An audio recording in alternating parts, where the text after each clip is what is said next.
तो आइए हम लोग क्वेश्चन नंबर 9 बनाएंगे। ठीक है, इसमें क्या कह रहा है कि एक मीनार के पाद बिंदु से एक भवन के शिखर का उन्नयन कोण 30 डिग्री है। मान लेते हैं कि मैंने यहाँ पर एक मीनार बनाया, ठीक है, और यहाँ पर एक छोटा सा भवन बना दिया। क्यों? भवन छोटा ही होगा, मीनार बड़ा होता है, ठीक है ना। ये मेरा भवन रहा और ये मीनार रहा। तो मीनार के शिखर से भवन के, यहाँ पर भवन के शिखर का मीनार के पाद बिंदु पर 30 डिग्री का कोण बना रहा है, और यहाँ से मीनार के शिखर से भवन के पाद बिंदु पर ये 60 डिग्री का कोण बना रहा है, ठीक है ना। और यहाँ पर साथ में कह रहा कि यदि मीनार की ऊंचाई, ये मेरा मीनार की ऊंचाई दे दिया भैया, ये 50 मीटर है, ठीक है। ये मान लो कि ये मीनार है, ठीक ना, मैं मीनार यहाँ पर लिख रहा हूँ, मीनार, और ये भवन रहेगा, भवन, ठीक है। अब इसका नामकरण दे देता हूँ, और मान ले कि यहाँ से यहाँ तक की ऊंचाई h है, यही तो निकालना है भैया हमको, भवन की ऊंचाई याद करना। तो ये भवन है मान ली यहाँ, और ये ऊंचाई को मैंने h माना, और इसका नामकरण अभी यहाँ से कर रहा हूँ A B C, और ये मेरा D रहा, ठीक है, और ये पाद बिंदु रहा, ठीक ना। अब चलते हैं, ये तो मेरा फिगर बना। अब यहाँ पर हम लोग क्वेश्चन को हल करेंगे। यहाँ पर लिखना पड़ेगा दिया क्या है, दिया है जो छांट लेंगे दिया, ठीक है। पहलका में यहाँ पर क्या कह रहा है जी, मीनार की ऊंचाई, मीनार की ऊंचाई, मीनार की ऊंचाई मेरा दे दिया है भैया 50 मीटर दे दिया, ठीक। अब क्या कर रहा है कि भवन का ऊंचाई ज्ञात करना है, और यहाँ पर ये क्या है, थीटा का मान भी दे दिया। एगो थीटा पहलका चरण में एक 60 डिग्री है, और यहाँ पर 30 डिग्री है, यानी भवन से, ये भवन से शिखर से मीनार के पाद बिंदु का उन्नयन कोण 30 डिग्री, और वहाँ से 60 डिग्री। तो आइए दिखाते हैं। माना कि भवन की ऊंचाई h मान ले भैया, भवन की ऊंचाई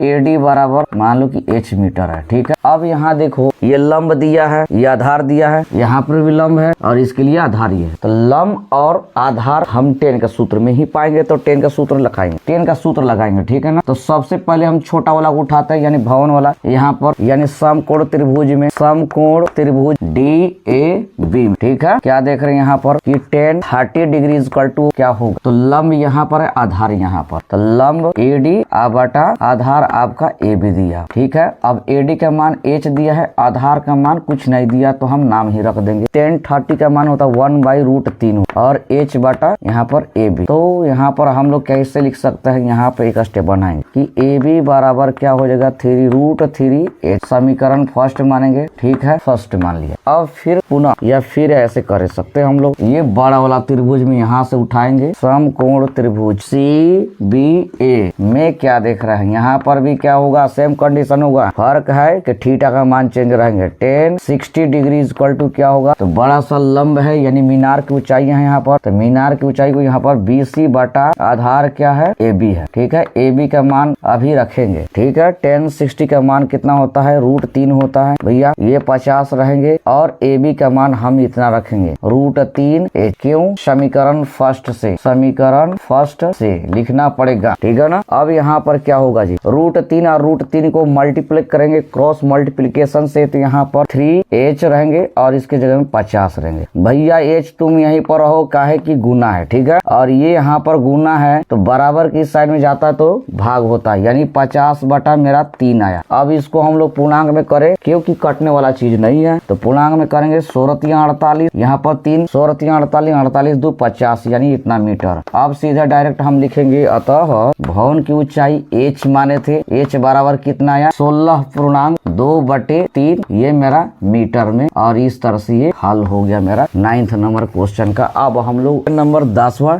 ठीक है। इसमें क्या कह रहा है आपका, कह रहा कि एक 80 मीटर चौड़ी सड़क के दोनों ओर आमने सामने समान लंबाई वाले 2 खंबे है, ठीक है ना। मैं यहाँ पर जैसे जैसे बोल रहा है क्वेश्चन, वैसे वैसे हम लोग बना कि एक सड़क है 80 मीटर का, मान लेते कि यहाँ ये सड़क है मेरा भाई, ठीक है। यहाँ मैंने सड़क दिया, और ये सड़क 80 मीटर है, यहाँ से लेके यहाँ तक का रेंज दे दिया है ये, और एक समान लंबाई की एक खंबा लगा हुआ, ठीक है, 2 खंबा है, ठीक है, दोनों का लंबाई। और यहाँ कह रहा कि इन दोनों खंबे के बीच सड़क के एक बिंदु से खंबे के शिखर का उन्नयन कोण क्रमशः 60 है। तो मैं यहाँ पर एक ठो बना दिया, और यहाँ से ये 30 डिग्री, तो ये 60 हो गया आपका, 60 डिग्री का उन्नयन कोण, और ये 30 डिग्री का उन्नयन, ठीक है। अब यहाँ पर एक बिंदु है, खंबे की ऊंचाई और खंबे से बिंदु की दूरी ज्ञात, तो मान लेते कि यहाँ पर इसका नामकरण मैं कर, आसान बनाने के लिए नामकरण करेंगे तो और अच्छा रहेगा। यहाँ पर A B C, ये मेरा D और ये E रहेगा, ठीक है। तो मान लेते कि यहाँ से यहाँ तक की दूरी को x मान लिया और यहाँ से यहाँ तक की दूरी को मैंने y मान लिया, और भी आसान हो जाएगा। और यहाँ से यहाँ तक की ऊंचाई को ये h मान लिया, ठीक। अब चलते हम लोग क्वेश्चन बनाने, ठीक है। यहाँ पर देखिए आसानी है, ये यहाँ पर हल करेंगे। अब जो दिया है वो छांटेंगे पहले क्वेश्चन में, क्योंकि क्वेश्चन बनाने से पहले जो दिया है उसको आसानी से स्टोर कर लेंगे, जो मटेरियल वो हमें क्वेश्चन बनाने में सहूलियत होती है। आइए देखते हैं यहाँ पर। तो आपका दे दिया यहाँ पर कि B, यहाँ से पहले छांट लेंगे 80 मीटर चौड़ी सड़क की लंबाई, सड़क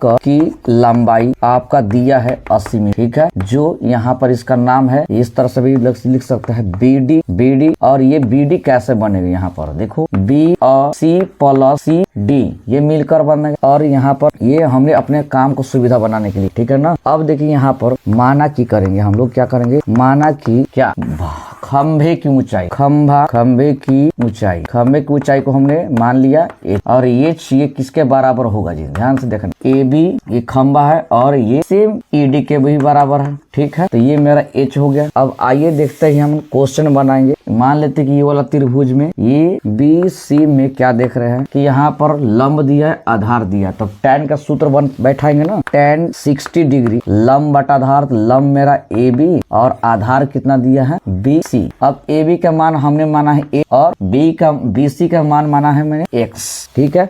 तो tan 60 के मान होता है आपका √3 और AB का मान h/x दिया है। क्रॉस मल्टीप्लीकेशन करेंगे तो मेरा कितना आएगा, √3x, या ऐसे भी लिख सकते हैं हम लोग, x बराबर क्या हो जाएगा, यहाँ पर 1 है, क्रॉस मल्टीप्लीकेशन करेंगे तो h बटा यहाँ पर √3 आएगा, ठीक है। यहाँ पर मैंने समीकरण फर्स्ट मान लेंगे, ठीक। अब देखेंगे फिर त्रिभुज, यहाँ पर लिखेंगे फिर त्रिभुज। अब ये बड़ा वाला त्रिभुज में देखेंगे जी, बड़ा सा फिगर दिखाई दे रहा है EDC में देखेंगे तो यहाँ पर भी tan का सूत्र लगेगा। tan 30 बराबर क्या होगा, लंब बटा आधार, लंब मेरा ED बटा आधार का मान दिया है CD, और ED के जगह में हम H रख सकते हैं, CD के जगह में हम Y रख सकते हैं। अब देखिए tan 30 का मान होता है 1/√3 होता है, H बटा Y, ठीक। अब क्रॉस मल्टीप्लीकेशन करेंगे तो Y बराबर क्या हो जाएगा, यहाँ पर √3H रहेंगे, ठीक है। अब क्या करेंगे हम लोग, समीकरण फर्स्ट मानेंगे सेकंड, समीकरण फर्स्ट यहाँ पर है, सेकंड हो गया, ठीक है ना। अब कंपेयर करेंगे, यहाँ पर देखेंगे क्या कि हमने यहाँ पर बना है, यहाँ पर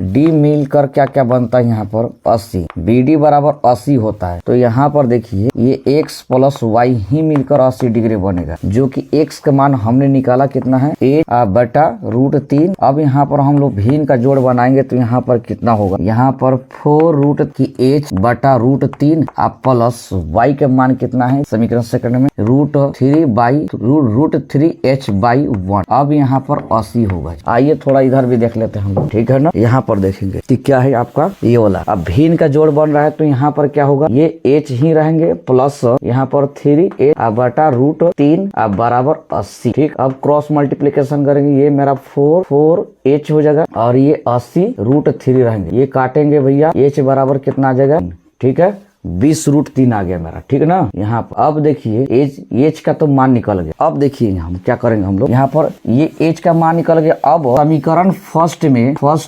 एच का मान रख देंगे। फर्स्ट में क्या देख रहे हैं कि x बराबर क्या दिया है, h बटा √3 दिया, तो इसके जगह में हम h के जगह में ये वाला 20√3 बटा √3 लिख सकता है, ये कट गया मेरा और x बराबर ये 20 मीटर आ गया, ठीक है ना। उसी प्रकार समीकरण सेकंड में देखेंगे, समीकरण सेकंड में क्या है, समीकरण सेकंड में y बराबर क्या है, √3h और h का मान रखेंगे √3 है और h का मान यहाँ पर हमने निकाला भैया कि 20√3। तो यहाँ पर आपका क्या हो जाएगा, ये √3 और √3 मिलकर 3 हो जाएगा, यानी 20 60 मीटर। अब क्लियरली हमको मेजरमेंट मालूम हो गया कि यहाँ पर आपका 20 मीटर आएगा और ये यहाँ पर आपका 60 मीटर, तभी तो 20 और 60 मिलकर 80 होगा ना। अब लिखेंगे अतः ये खंभों की ऊंचाई बराबर 20√3, ये मेरा मीटर में, एवं खंभों से बिंदु की